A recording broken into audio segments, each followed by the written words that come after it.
पूरे मध्य प्रदेश में संयुक्त मोर्चा के आह्वान पर जिला स्तर पर ज्ञापन देने का प्रोग्राम निर्धारित हुआ था। तो प्रदेश कार्यकारिणी के निर्णय के अनुसार हमने आज टावर चौक से रैली प्रारंभ की।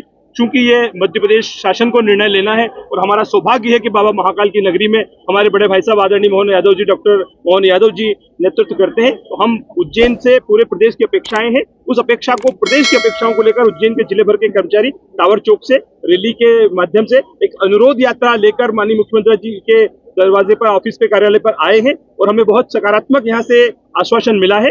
हमारे शिक्षक हम मांगे पात्रता परीक्षा की अनिवार्यता। हम लोग जब नियुक्त हुए, जो शासन ने निर्धारित नियम बनाए थे वो सभी योग्यताएं हम पूर्ण करके, सभी मापदंड पूर्ण करने के पश्चात नियुक्त हुए हैं और वापस नए मापदंड हम पर जो लागू किए जा रहे हैं वह शिक्षक उससे असहज हो रहा है, वो उचित नहीं है, न्याय संगत नहीं है। माननीय सुप्रीम कोर्ट के द्वारा एक निर्णय लिया गया। हम मध्य प्रदेश शासन से यह मांग करने आए हैं कि हम सब माननीय सुप्रीम कोर्ट का सम्मान करते हैं, उनके निर्णय को हम सब मानते हैं। चूंकि शिक्षकों की बात और खासकर मध्य प्रदेश के शिक्षकों की बात जब ये निर्णय हुआ तब माननीय सुप्रीम कोर्ट में नहीं रखी जा सकी, तो मध्य प्रदेश शासन अपने कर्मचारियों की बात को माननीय सुप्रीम कोर्ट के समक्ष रखे और एक पुनर्विचार याचिका दायर करे सुप्रीम कोर्ट में। इस मांग को लेकर अनुरोध करने हम माननीय मुख्यमंत्री जी के निवास पर आए हैं। दूसरी हमारी मांग है सीनियरिटी, वरिष्ठता।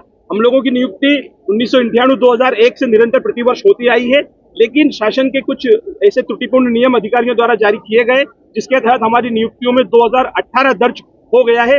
2018 को विलोपित कर जो हमारी वास्तविक प्रथम नियुक्ति दिनांक है उसका समस्त परियोजना में हमको लाभ मिले, यही हमारी अपेक्षा है। उज्जैन जिले में कितने शिक्षक? जिले में 8000 से अधिक शिक्षक हैं और इसमें कम से कम मेरे अनुमान से 6000 के लगभग अभी इसमें दायरे में आ सकते हैं। उसकी सूचियां विभाग द्वारा तैयार की जा रही है, तो बड़ी संख्या में शिक्षक इससे प्रभावित हो रहे हैं और अगर इसमें कोई विसंगति उत्पन्न होती है, असफल शिक्षक होता है तो नौकरी जाने का भय है, इससे हजारों परिवार इसमें संकट में आ जाएंगे। तो हमारे जो कर्मचारी हितैषी मुख्यमंत्री महोदय है उनसे हम अनुरोध करने आए हैं।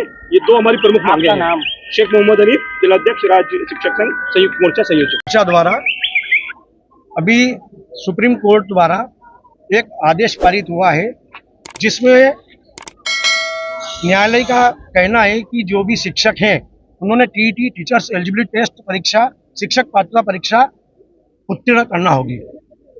सबसे चूंकि न्यायालय ने कुछ सोच समझ के फैसला दिया है, हम न्यायालय के हर फैसले का सम्मान करते हैं, लेकिन हम माननीय न्यायालय तक हमारे शिक्षक साथियों की ये जो ज्ञापन आया है उसके माध्यम से इन लोगों की मांग है कि चूंकि जब हमारी नियुक्तियां हुई थी उस समय शासन द्वारा तय निर्धारित मापदंड के अनुरूप हुई थी।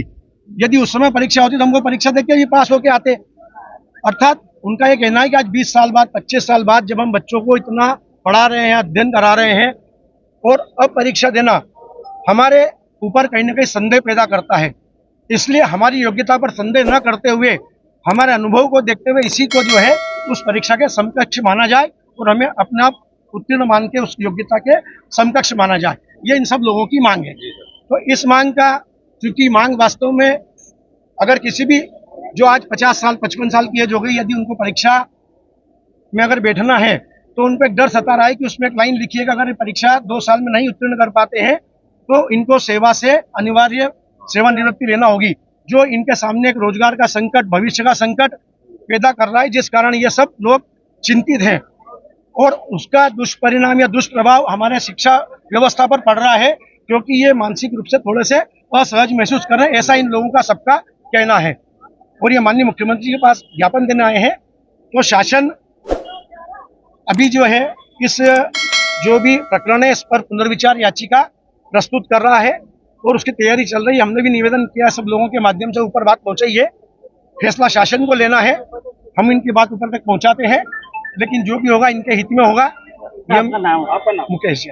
दूसरी एक मांग और है इन लोगों की कि जब 2018 में इनका संविलियन हुआ है तो इनकी पुरानी जितनी सर्विस थी तो उसको संविलियन करते इनको सिर्फ 2018 से माना है, जिसके कारण इनको सेवा अवधि कम होने के कारण ग्रेजुएटी नहीं बन पा रही है, पेंशन नहीं बन पा रही है, जो भी सुविधाएं इनको मिलना चाहिए। तो इनकी जो मांग है दूसरी कि नियुक्ति दिनांक से इनको किया जाए वो सही है, उसका होना भी चाहिए और इनकी बात का हम समर्थन करके माननीय मुख्यमंत्री जी तक ये बात पहुंचाएंगे।